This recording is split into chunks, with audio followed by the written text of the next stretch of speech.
भारत का इतिहास वीरता और पराक्रम की अनगिनत कहानियों से भरा पड़ा है, लेकिन इन कहानियों में कुछ नाम ऐसे हैं जो समय की धूल में दबे नहीं बल्कि आज भी गूंजते हैं। इन्हीं में से एक नाम सम्राट पृथ्वीराज चौहान का है। अजमेर और दिल्ली को अपनी राजधानी बनाकर इस युवा सम्राट ने भारत की राजनीति में ऐसी धाक जमाई थी कि उनका नाम सुनते ही दुश्मनों के दिल कांप उठते थे। पृथ्वीराज सिर्फ तलवार और भाले के धनी नहीं थे, बल्कि ज्ञान और विद्या में भी माहिर थे। उन्हें कई भाषाओं का ज्ञान था, गणित और दर्शन की समझ थी और उनकी सबसे बड़ी कला शब्द भेदी बाण चलाने की थी। यानी बिना देखे वो सिर्फ आवाज सुनकर लक्ष्य को भेद देते थे। उनके शौर्य की कहानियां इतनी मशहूर थी कि पड़ोसी राज्यों की राजकुमारियां भी उनके नाम पर मोहित हो जाती थी। लेकिन इतिहास सिर्फ वीरता की गाथा नहीं होता, उसमें राजनीति, राइवलरी और धोखे का खेल भी चलता है। पृथ्वीराज की कहानी में भी यही सब था। एक तरफ उनकी दुश्मनी कन्नौज के राजा जयचंद से थी, जिसकी बेटी संयोगिता से जुड़ी प्रेम कथा आज भी लोक कथाओं में अमर है। दूसरी तरफ पश्चिम से मोहम्मद गौरी नाम का एक नया खतरा उठ रहा था, जो सिर्फ लूटपाट नहीं बल्कि भारत में परमानेंट राज करना चाहता था। साल 1191 में तराइन की धरती पर जब पृथ्वीराज चौहान और मोहम्मद गौरी की सेनाएं आमने सामने आई तो इतिहास ने करवट ली। इस युद्ध में पृथ्वीराज ने अपनी रणनीति और ताकत से गौरी को धूल चटा दी। कहा जाता है कि पृथ्वीराज चौहान ने मोहम्मद गौरी को 16-17 बार हराया था और हर बार उसे माफ कर जिंदा छोड़ दिया था। लेकिन उनकी यही उदारता उनके और भारत के लिए आगे चलकर आत्मघाती साबित हुई। आइए जानते हैं सम्राट पृथ्वीराज चौहान की पूरी कहानी, जिनकी वीरता आज भी भारत की मिट्टी में गूंजती है। चौहान वंश की जड़ें जयपुर के पास सांबर और आमेर से जुड़ी हुई थी। इसी वंश के राजा अजयराज ने अजमेर शहर की नींव रखी थी, जो आगे चलकर चौहान वंश की शक्ति का केंद्र बना। चौहान डायनेस्टी की स्थापना 6th सेंचुरी में वासुदेव चौहान ने की थी। इसी वंश में आगे चलकर 11th सेंचुरी में सोमेश्वर चौहान नाम के एक पराक्रमी राजा हुए। सोमेश्वर ने अपने जीवन काल में कई युद्ध लड़े और अपने एम्पायर का एक्सपेंशन किया। माना जाता है कि जब राठौर्स की आर्मी ने दिल्ली के राजा अनंगपाल तोमर पर अटैक किया था, तो अजमेर के राजा सोमेश्वर चौहान ने राजा अनंगपाल तोमर का सपोर्ट किया। उनकी मदद से अनंगपाल तोमर इस युद्ध को जीत गए, जिसके बाद दोनों के बीच गहरी दोस्ती हो गई। ये दोस्ती आगे चलकर रिश्तेदारी में बदल गई, जब राजा अनंगपाल ने अपनी बेटी कर्पूरी देवी की शादी सोमेश्वर चौहान से कर दी। अनंगपाल तोमर की दूसरी बेटी रूप सुंदरी की शादी कन्नौज के राजा विजयपाल से हुई, जिन्हें बाद में एक बेटा हुआ जिसका नाम जयचंद रखा गया। 1166 में सोमेश्वर चौहान और कर्पूरी देवी के घर भी एक बालक का जन्म हुआ। उस बच्चे के जन्म को चौहान वंश के लिए एक शुभ संकेत माना गया और एस्ट्रोलॉजर्स ने भविष्यवाणी की कि ये लड़का बड़ा होकर एक ग्रेट रूलर बनेगा और पृथ्वी के बड़े हिस्से पर राज करेगा। इसी भविष्यवाणी को ध्यान में रखते हुए उस बच्चे का नाम पृथ्वीराज रखा गया। पृथ्वीराज के जन्म से पहले भी इस वंश में पृथ्वीराज नाम से 2 राजा हो चुके थे, इसलिए ये वास्तव में पृथ्वीराज 3 थे। उन्हें राय पिथोरा नाम से भी जाना गया। पृथ्वीराज का बचपन किसी साधारण राजकुमार की तरह नहीं था। कहते हैं कि पूत के पाँव पालने में ही दिख जाते हैं। ठीक उसी तरह बचपन से ही उनकी असाधारण प्रतिभा झलकने लगी थी। पृथ्वीराज चौहान को बहुत सारी लैंग्वेजेस की डीप नॉलेज थी और वो history, mathematics, medicine, military, science और फिलोसफी जैसे सब्जेक्ट्स में भी प्रोफिशिएंट थे। उनकी सबसे खास कला शब्द भेदी बाण चलाना थी। इसमें वो अपनी आंखें बंद करके केवल आवाज सुनकर लक्ष्य को भेद सकते थे। तीर चलाने में उन्हें इतनी महारत हासिल थी कि बड़े बड़े योद्धा भी उनका मुकाबला नहीं कर पाते थे। सिर्फ तीर चलाने में ही नहीं बल्कि तलवार और भाला चलाने में भी वो माहिर थे। उनकी ताकत और निडरता का एक उदाहरण युवावस्था की एक घटना में मिलता है। कहते हैं कि युवावस्था में एक बार वो अपने दोस्तों के साथ जंगल में शिकार पर गए थे। इसी दौरान एक खूंखार शेर ने उन पर अटैक कर दिया। शेर को देखकर उनके साथी घबरा गए और पीछे हट गए, लेकिन युवा पृथ्वीराज निडरता से वही खड़े रहे। उनके पास कोई हथियार भी नहीं था। जैसे ही शेर उन पर झपटा, पृथ्वीराज ने बिजली की तेजी से उसकी गर्दन पकड़ ली और पूरी ताकत से उसके जबड़े को दोनों तरफ से खींच दिया। उनकी अपार शक्ति के आगे शेर टिक नहीं पाया और उसका जबड़ा टूट गया और शेर वहीं पर ढेर हो गया।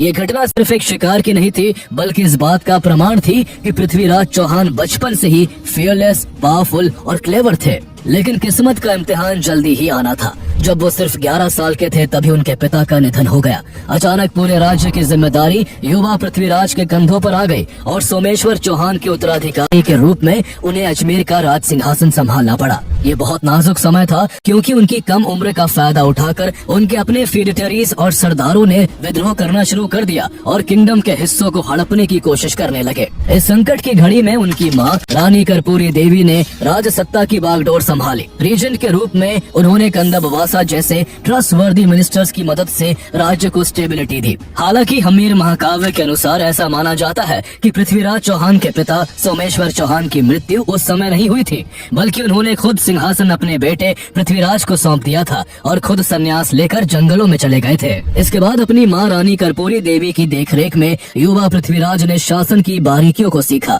वो जल्द ही गवर्नेंस में इतने माहिर हो गए कि दरबार के लोग और राज्य की जनता उनकी तारीफ करते नहीं थकती थी। लेकिन माँ के आंचल में बैठकर राज्य नहीं चल सकता था, इसलिए जिस उम्र में बच्चे खेलने में व्यस्त रहते हैं उस उम्र में उन्होंने पूरे राज्य का भार अपने कंधों पर उठा लिया। साल 1180 में सिर्फ 14 साल की उम्र में उन्होंने पूरी तरह से सत्ता अपने हाथों में ले ली और एक इंडिपेंडेंट रूलर के रूप में राज करने लगे। यही से शुरू हुई इस वीर योद्धा की यात्रा, जिसका नाम आगे चलकर दिल्ली के तख्त से लेकर तराइन के मैदान तक गूंजने वाला था। पृथ्वीराज की सत्ता संभालते समय ये साफ हो गया था कि उनके सामने सबसे बड़ी चुनौती बाहरी इन्वेडर्स नहीं बल्कि उनके अपने ही लोग थे। उनके सगे संबंधी उनकी कम उम्र का फायदा उठाकर विद्रोह कर रहे थे और राज्य के हिस्सों को हड़पने की कोशिश कर रहे थे।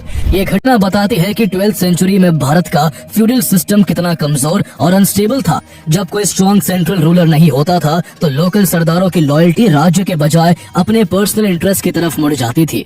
राज्याभिषेक के करीब 3 साल बाद युवा पृथ्वीराज चौहान ने अपनी माता रानी कर्पूरी देवी के संरक्षण से बाहर निकलकर एक पावरफुल एम्परर के रूप में अपनी पहचान बनानी शुरू की। उनका पहला और सबसे जरूरी काम नागार्जुन के विद्रोह को कुचलना था। नागार्जुन पृथ्वीराज के चाचा विग्रहराज IV का बेटा था। उसने पृथ्वीराज की कम उम्र का फायदा उठाते हुए सिंहासन पर अपना दावा पेश कर दिया और गुड़पुरा, जो आज गुरुग्राम के नाम से जाना जाता है, उसका किला हथिया लिया। ये केवल एक विद्रोह नहीं बल्कि चौहान राजवंश के भीतर पावर को लेकर सीधा संघर्ष था। पृथ्वीराज चौहान ने पैदल, घुड़सवार, ऊंट और हाथी वाली एक बड़ी सेना लेकर गुड़पुरा को घेर लिया और नागार्जुन को युद्ध में हराकर किला और उसके आसपास का इलाका वापस अपने कंट्रोल में ले लिया। पृथ्वीराज विजय महाकाव्य के अनुसार उन्होंने नागार्जुन के कई सैनिकों को पकड़कर उनके सिर काटकर अजमेर के किले की दीवारों पर लटका दिए। हालांकि नागार्जुन बचकर भाग निकला, लेकिन ये जीत पृथ्वीराज की सत्ता को चुनौती देने वालों के लिए एक कड़ी चेतावनी थी कि भले ही राजा कम उम्र का हो, उसकी सत्ता को चुनौती देना आत्मघाती होगा। इस सफलता के बाद पृथ्वीराज ने केवल अपने राज्य की प्रोटेक्शन ही नहीं की बल्कि एक ग्रेट एम्पायर का एक्सपेंशन करना भी शुरू कर दिया। इसके बाद 1182 में पृथ्वीराज चौहान ने भदानकास के विद्रोह को खत्म किया, जिनकी टेरिटरी आज के हरियाणा के भिवानी, रेवाड़ी और राजस्थान के अलवर तक फैली हुई थी। भदानकास के खिलाफ ये जीत उनके लिए इसलिए भी इम्पोर्टेंट थी क्योंकि भदानकास की टेरिटरी दिल्ली के रास्ते में पड़ती थी। दिल्ली को चूंकि लगभग 1150 से 1164 के दौरान पृथ्वीराज चौहान के चाचा विग्रहराज IV ने जीत लिया था। इसलिए जब पृथ्वीराज चौहान ने गद्दी संभाली थी तब दिल्ली पहले से ही उनके साम्राज्य का हिस्सा थी। दिल्ली एक बहुत बड़ा ट्रेड और स्ट्रेटेजी सेंटर था और इसलिए इस जीत के बाद पृथ्वीराज ने दिल्ली को अपनी दूसरी राजधानी बना लिया, जिसके बाद नॉर्थ इंडिया में उनकी पोजीशन और भी मजबूत हो गई। उन्होंने दिल्ली में किला राय पिथौरा भी बनवाया, जो उनकी इस कैपिटल के लिए काफी इम्पोर्टेंट जगह बनी। इन शुरुआती विक्ट्रीज के बाद पृथ्वीराज चौहान की सेना ने कई दिशाओं में विजय अभियान चलाए। उनका साम्राज्य तेजी से फैला और जल्द ही इसमें राजस्थान के ज्यादातर हिस्से, वेस्टर्न उत्तर प्रदेश, नदर्न मध्य प्रदेश और सदर्न पंजाब शामिल हो गए। इस विशाल साम्राज्य ने उनकी प्रतिष्ठा को दूर दूर तक फैला दिया और उन्हें उस समय का सबसे शक्तिशाली भारतीय शासक बना दिया। उनके मिलिट्री कैंपेन्स में सबसे मशहूर और खून खराबे वाला युद्ध 1182 में चंदेल राजा परामर्दी देव के खिलाफ महोबा में लड़ा गया। इसकी वजह ये थी कि चंदेल सैनिकों ने पृथ्वीराज की सेना के कुछ घायल और थके हुए सैनिकों पर हमला कर दिया था, क्योंकि वो बिना परमिशन के उनके एरिया में ठहर गए थे। इस घटना से नाराज होकर पृथ्वीराज ने महोबा पर एक विशाल सेना के साथ अटैक कर दिया। ये युद्ध भारतीय लोक कथाओं और इतिहास में चंदेल के 2 महान सेनापति आल्हा और उदल की अद्भुत वीरता के लिए अमर हो गया। दोनों भाइयों ने अपनी मातृभूमि की रक्षा के लिए चौहानों की सेना को कड़ी टक्कर दी और अपार साहस का प्रदर्शन किया। कहते हैं कि इस युद्ध में उदल की मौत हो गई थी, जिससे गुस्साए आला ने पूरी ताकत के साथ पृथ्वीराज की सेना पर भयंकर हमला कर दिया।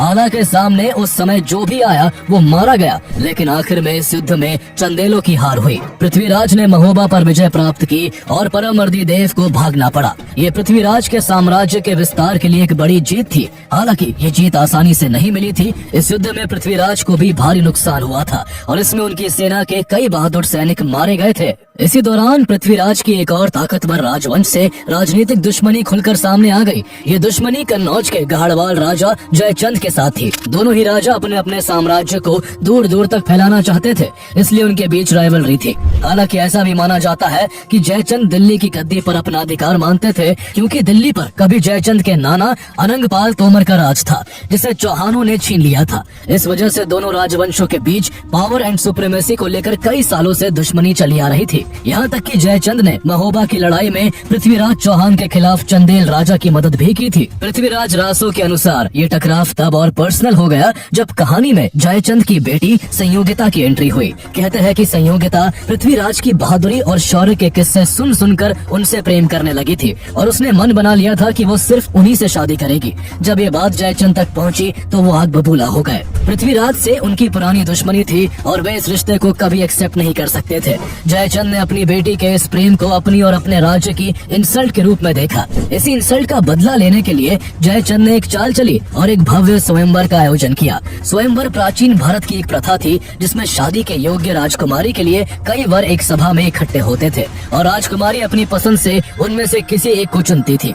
जयचंद ने भारत के सभी प्रमुख राजाओं और राजकुमारों को इनवाइट किया, लेकिन जानबूझकर अपने सबसे बड़े दुश्मन पृथ्वीराज को नहीं बुलाया। इतना ही नहीं, जयचंद ने पृथ्वीराज का और भी अपमान करने के लिए उनकी एक स्टैचू बनवाई और उसे दरबार के मेन गेट पर एक द्वारपाल की जगह पर खड़ा कर दिया।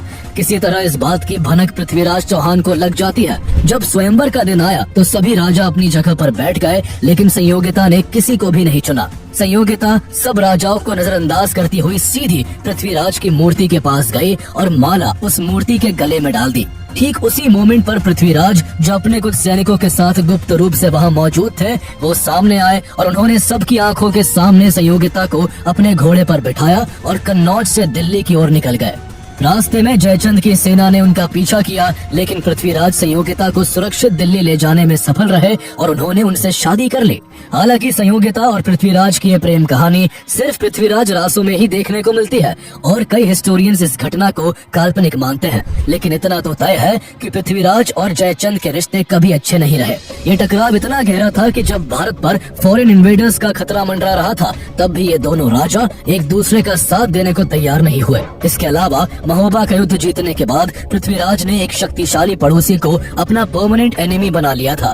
इसका नतीजा ये हुआ कि इस आपसी रंजिश के कारण कभी एक ऐसा पावरफुल अलायंस नहीं बन पाया जो विदेशी शक्तियों को भारत की धरती पर कदम रखने से रोक पाता। और यही राइवलरी आगे चलकर भारतीय इतिहास की दिशा को हमेशा के लिए बदलने वाली थी। एक तरफ सम्राट पृथ्वीराज चौहान अपने एम्पायर का एक्सपेंशन कर रहे थे, वहीं दूसरी तरफ पश्चिम में एक नया और खतरनाक दुश्मन उभर रहा था। ये दुश्मन था ambitious and ruthless invader Muizz al-Din Muhammad ibn Sam, जिसे भारत में मोहम्मद गौरी के नाम से जाना जाता है। मोहम्मद गौरी घुरिद डायनेस्टी का रूलर था, जिसका साम्राज्य आज के अफगानिस्तान में फैला हुआ था। उसका मकसद भारत में केवल लूटपाट करना नहीं था, बल्कि वो इंडिया में अपना परमानेंट एम्पायर स्टैब्लिश करना चाहता था। इसी ख्वाहिश में गौरी ने 1178 में गुजरात के चालुक्य शासक भीम सेकंड के राज्य पर बड़ा हमला कर दिया, लेकिन यहाँ उसे एक पावरफुल रेजिस्टेंस फेस करना पड़ा, जिसका नेतृत्व भीम द्वितीय की माँ रानी नायकी देवी कर रही थी। उन्होंने गौरी की सेना को इतनी बुरी तरह से हराया कि वो बैटलफील्ड से जान बचाकर भाग खड़ा हुआ। ये गौरी के लिए एक बड़ी हार थी, जिसने उसे अपनी स्ट्रेटेजी बदलने पर मजबूर कर दिया। उसे समझ आ गया कि दक्षिणी रास्ते से भारत में घुसना बेहद मुश्किल है, इसलिए उसने अपना रास्ता बदला और नॉर्थ पर फोकस किया। उसकी ये नीति काम कर गई और उसने जल्द ही सिंध, पेशावर और सियालकोट पर कब्जा कर लिया और 1186 में लाहौर के शासक खुसरो शाह मलिक को हराकर उसे भी हथिया लिया। इन लगातार विक्ट्रीज के बाद गौरी रुकने वाला नहीं नहीं था। अब उसका अगला निशाना चौहान साम्राज्य था। 1191 में उसने अचानक हमला करके तबार हिंद यानी आज के भटिंडा के किले को अपने कब्जे में ले लिया और उसे अपने सेनापति जियाउद्दीन और 1200 घुड़सवारों के हवाले कर दिया। ये एक ऐसा स्टेप था जिसने दो शक्तिशाली साम्राज्यों को सीधे क्लैश के रास्ते पर ला खड़ा किया। मोहम्मद गौरी का भटिंडा पर कब्जा करना पृथ्वीराज के लिए एक सीधी चुनौती थी जिसे वो इग्नोर नहीं कर सकते थे। इसके रिस्पॉन्स में पृथ्वीराज ने एक विशाल सेना तैयार की और गौरी की ओर मार्च कर दिया। 1191 में हरियाणा के तराइन के मैदान में पृथ्वीराज चौहान और मोहम्मद गौरी की सेनाएं आमने सामने आ जाती है। इस युद्ध में दोनों सेनाओं की अपनी अपनी स्ट्रेंग्थ थी। गौरी की सेना के पास घुड़सवार धनुर्धर थे जो अपनी स्पीड के लिए जाने जाते थे, जबकि पृथ्वीराज चौहान की सेना मुख्य रूप से पैदल सेना थी, लेकिन उनके पास हाथियों की शक्ति थी और उनकी सेना आमने सामने की लड़ाई में बेहद माहिर थी। युद्ध की शुरुआत में मोहम्मद गौरी की सेना ने अपनी सबसे बड़ी ताकत का इस्तेमाल किया। उसके घुड़सवार तीरंदाजों ने पृथ्वीराज चौहान की पैदल सेना पर दूर से ही तीर बरसाने शुरू कर दिए। ये एक ऐसी रणनीति थी जिसमें वो हमला करके तेजी से पीछे हट जाते थे ताकि सीधे मुकाबले से बचा जा सके। इसके उलट राजपूत योद्धा आमने सामने की लड़ाई में विश्वास रखते थे, जहाँ वो अपनी तलवारों और भालों से दुश्मन का सामना कर सके। पृथ्वीराज चौहान की सेना ने तुरंत दुश्मन के सामने आकर एक स्ट्रॉन्ग एंड डायरेक्ट अटैक करते हुए उसे धूल चटाना शुरू कर दिया। पृथ्वीराज के अचानक हमले ने गौरी की सेना को चौंका दिया। इसके अलावा पृथ्वीराज चौहान की सेना के विशालकाय हाथी भी दुश्मन की सेना पर कहर बनकर टूट पड़े और उनकी पंक्तियां तोड़ डाली, जिससे विरोधी खेमे में भगदड़ मच गई। राजपूत सैनिकों के सामने की जबरदस्त लड़ाई और हाथियों की ताकत ने गौरी के सैनिकों के हौसले पूरी तरह से तोड़ दिए और वो मैदान छोड़कर भागने लगे। युद्ध के बीच अपने सैनिकों को रिकॉग्नाइज करने की कोशिश में मोहम्मद गौरी खुद भी मैदान में उतर आया। उसका सामना राजपूत सेना के कमांडर और दिल्ली के गवर्नर गोविंद राय से हुआ। गौरी ने भाले से उन पर अटैक किया, लेकिन गोविंद राय ने गौरी के भाले को रोक दिया और पलटवार करते हुए गौरी को घायल कर दिया। गौरी लगभग बेहोश होकर गिर पड़ा। किसी तरह उसके एक सोल्जर ने उसे बैटलफील्ड से बाहर निकालकर उसकी जान बचाई। अपने कमांडर को पीछे हटते देख गौरी की सेना का मोराल पूरी तरह टूट गया और बचे कुचे सैनिक भी मैदान छोड़कर भाग गए। पृथ्वीराज की सेना ने वापस तबार हिंद फोर्ट को कैप्चर कर लिया, लेकिन इस जीत के बाद पृथ्वीराज ने एक ऐसी रणनीतिक भूल की जिसकी कीमत आगे चलकर उन्हें और पूरे भारत को चुकानी पड़ी। उन्होंने भागते हुए दुश्मन का पीछा नहीं किया और मोहम्मद गौरी को जीवन दान दे दिया। ऐसा माना जाता है कि सम्राट पृथ्वीराज चौहान ने मोहम्मद गौरी को इसी एक युद्ध में नहीं बल्कि 16-17 बार हराया था और हर बार उसे छोड़ दिया था। ये राजपूतों की वॉर एथिक्स और जेनरोसिटी का प्रतीक था। वो भागते हुए दुश्मन पर वार नहीं करते थे। मॉडर्न हिस्टोरियंस इसे पृथ्वीराज सिंड्रोम कहते हैं, जहाँ दया दिखाने की आदत दुश्मन को दोबारा ताकतवर बनने का मौका दे देती है, लेकिन यही उदारता बाद में आत्मघाती साबित होने वाली थी। पृथ्वीराज चौहान से बार बार हार मिलने के बाद मोहम्मद गौरी अपमानित होकर वापस गजनी लौट गया था। वहाँ उसने अपनी फोर्स के उन कैप्टन्स और कमांडर्स को पब्लिकली बेइज्जत किया जिन्होंने युद्ध में कायरता दिखाई थी। गौरी ने कसम खाई कि जब तक वो अपनी हार का बदला नहीं लेगा तब तक अपनी अय्याशी भरी जिंदगी से दूर रहेगा। इसी संकल्प के साथ उसने अपनी सेना को फिर से ऑर्गेनाइज किया। इस बार उसने डिसिप्लिन, मोबिलिटी और डिसेप्शन पर ज्यादा से ज्यादा जोर दिया। पूरी तैयारी करने के बाद 1192 में उसने फिर से बठिंडा पर कब्जा कर लिया, जिसे सिर्फ 1 महीने पहले ही चौहानों ने वापस हासिल किया था। इस खबर से पृथ्वीराज चौहान गुस्से से भर उठे। उन्होंने सेना तैयार की और गौरी का सामना करने के लिए एक बार फिर तराइन की ओर मार्च कर दिया। लेकिन इस बार उनकी सेना पहले से कमजोर थी, क्योंकि उनके कई सेनापति पिछले महीनों से अलग अलग अभियानों में व्यस्त थे। तराइन के मैदान में एक बार फिर दोनों सेनाएं आमने सामने थी। पृथ्वीराज ने संदेश भेजा कि अगर गौरी बिना लड़ाई के वापस लौट जाए तो उसे जाने दिया जाएगा, वरना इस बार उसे मिट्टी में मिला दिया जाएगा। गौरी ने यहाँ पर एक जाल बिछाया और उसने एक चाल चलते हुए शर्त मानने का नाटक किया और कहा कि वो ये फैसला अपने भाई से सलाह लेकर करेगा। असल में गौरी इस दौरान अपनी सेना को तैयार कर रहा था और चौहान सेना पर नजर रख रहा था। इस धोखे ने पृथ्वीराज को गलत फहमी में डाल दिया और उनकी सेना निश्चिंत हो गई और अपनी सतर्कता खो बैठी। यही उनकी सबसे बड़ी गलती साबित हुई। गौरी को पता था कि राजपूत आमने सामने की लड़ाई में बेहद ताकतवर है, इसलिए उसने अपनी सेना को छोटी छोटी यूनिट्स में बांटा और उन्हें निर्देश दिया कि उन पर दूर से हमला करे और जैसे ही राजपूत सेना पलटवार करे वैसे ही लड़ाई छोड़कर वो पीछे हट जाए। गौरी की चाल काम कर गई। जैसे ही उसकी सेना ने राजपूतों पर दूर से हमला किया, पृथ्वीराज चौहान की सेना दुश्मन का पीछा करने लगी, लेकिन ये एक ट्रैप था। लगातार पीछा करने से राजपूत सेना के हाथी, घोड़े और पैदल सैनिक थक गए। रात भर उन्हें आराम करने को नहीं मिला। जब अगली सुबह राजपूत सेना अपने डेली रूटीन्स में बिजी थी और डिसऑर्गेनाइज थी, तब गौरी की सेना ने उन पर अचानक डिसाइसिव अटैक कर दिया। इस धोखेबाजी और स्ट्रेटेजिक क्लेवरनेस के सामने राजपूत सेना टिक नहीं पाई। सम्राट पृथ्वीराज चौहान की हार हुई और उन्हें प्रिजनर बना लिया गया। इस तरह तराइन का दूसरा युद्ध गौरी की डिसाइसिव विक्ट्री के साथ खत्म हो गया। ये हार पृथ्वीराज चौहान की वीरता की कमी के कारण नहीं, बल्कि उनकी स्ट्रेटेजिक चूक और दुश्मन को अंडर एस्टिमेट करने के कारण हुई। उनका तरीका, जिसके तहत भागते दुश्मन को भी जीवन दान दिया जाता था, गौरी जैसे रूथलेस इन्वेडर के सामने बेअसर हो गया, जिसका एकमात्र लक्ष्य किसी भी तरह जीत हासिल करना था। इस हार ने भारत में मुस्लिम शासन की स्थापना का रास्ता खोल दिया और इंडियन हिस्ट्री की डायरेक्शन हमेशा के लिए बदल दी। ऐसा माना जाता है कि कन्नौज के राजा जयचंद ने इस युद्ध में मोहम्मद गौरी का सीक्रेटली साथ दिया था। यही कारण है कि बाद की लोक कथाओं में जयचंद नाम गद्दार का पर्यायवाची बन गया। हालांकि कई इतिहासकार इस कहानी को झूठा मानते हैं। उनके अकॉर्डिंग जयचंद ने भले ही पृथ्वीराज का साथ ना दिया हो, लेकिन वो गौरी के साथ भी नहीं था। हालांकि आगे चलकर मोहम्मद गौरी ने जयचंद को भी हराया और उनकी हत्या कर दी। सेकंड बैटल ऑफ तराइन में हार के बाद सम्राट पृथ्वीराज चौहान का अंत कैसे हुआ, ये आज भी हिस्टोरियंस के बीच डिबेट का सब्जेक्ट है। इस विषय पर कई कॉन्ट्राडिक्टरी व्यूज है। कुछ हिस्टोरिकल सोर्सेज का मानना है कि पृथ्वीराज बैटलफील्ड में ही वीरगति को प्राप्त हो गए थे। वहीं कुछ अकाउंट्स के अनुसार उन्हें प्रिजनर बनाकर अजमेर ले जाया गया, जहां मोहम्मद गौरी ने उन्हें अपने अधीन एक शासक के रूप में बहाल करने का प्रयास किया, लेकिन बाद में कॉन्स्पिरेसी के आरोप में उनकी हत्या कर दी गई। इसके अलावा पृथ्वीराज की मृत्यु के बारे में सबसे पॉपुलर स्टोरी महाकाव्य पृथ्वीराज रासो में मिलती है।